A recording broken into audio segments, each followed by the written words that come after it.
Good day guys, and welcome to the Best Online Tutorials channel. In this video guys, I will show you how to reset Windows 11 without losing personal files. So for example, if something went wrong with your system, something broke or something doesn't work, and you wish to easily reset the system without actually reinstalling it from scratch, you can do that easily guys.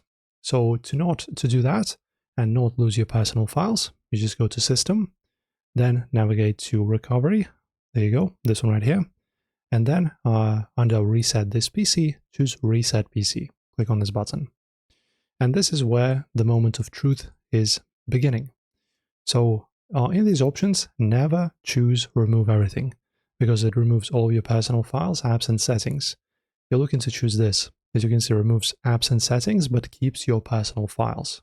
So what this will do, right? So if you have some files under Documents, or photos, pictures that you have, anything you have, music, right? If you press remove everything, those will vanish and you'll be then like, what's happening? Where are all of my files? So don't do this. Choose the first tab, keep my files, okay?